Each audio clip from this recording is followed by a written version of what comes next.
So today I'm going to show you how easy it is to change the look of an item from around the house, and I'm going to be painting these wood candlesticks. These candlesticks I love the shape of, and they don't go with anything else really in the house.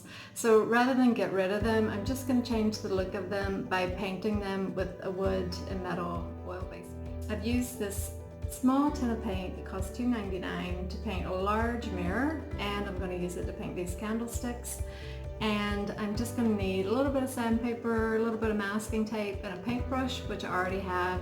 So this is a really cost-effective project. So I'm going to wait to the end of the video to go through all about different types of paint and tips around your painting and preparing your project. So I'm just going to get into prepping these candlesticks. A little preparation before I start painting. My candlestick is quite dirty. There's wax all over it, so I'm going to clean that off, and I'm going to give it just a little sand down just to get the surface sort of ready for painting. The thing I'll do is I'll just put some masking tape to protect that top bit, and I need to clean that as well.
They're all dry. Here's my little candlestick. So from mahogany to metallic silver.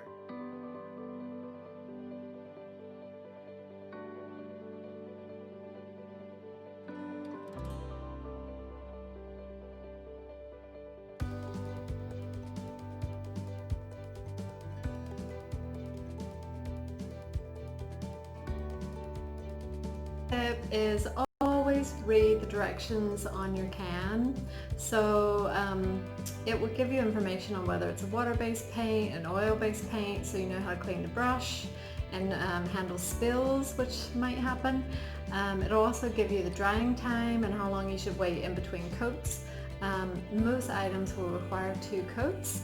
So top tip, always read the directions and those. Sort of tip is around whether to use an oil-based paint or a water-based paint for your project. So painting wood or metal, I've used a little tiny can of paint here, and this little 180 ml can only costs $2.99, and it's gone really far. It's had really good cover, but the odor is quite strong, so that's a con for me. You know, ventilation, open the windows, but there's still quite a strong smell. If I was using water-based paint, usually the smell isn't as strong. Another con around the oil-based paint is you have to have a special product to clean your brushes, and that's sort of white spirit. Whereas if you're using water-based paint, you could just clean up your brushes with soapy water. So dust sheets, rather than buy dust sheets, I just hold on to an old sheet or an old duvet and I put it away, and then whenever I'm doing a painting project, I cover my table or cover the floor in case of spills, which often happen. And I know a lot of charity shops won't take bedding, so I always just hold on to a few things for a project. Tip is definitely wait the recommended length of time between coats of paint. So if you do your first coat and you think, oh, I really want to get that done, really want to put that second coat on, if you do it too soon, what happens is the paint sort of cakes up or it streaks or it just doesn't look nice, and you might end up having to put 3 coats on rather than 2. So definitely leave time in between coats, and a good rule of thumb is wait until the next day and put your second coat on. And my last tip is around the brush. So you've painted your first coat and your brush is full of paint, and you think, I'm not going to do the second coat until tomorrow, or I need to wait 3 or 4 hours or 8 hours or whatever. So rather than washing your brush, put your brush into a plastic bag and just seal that up really good.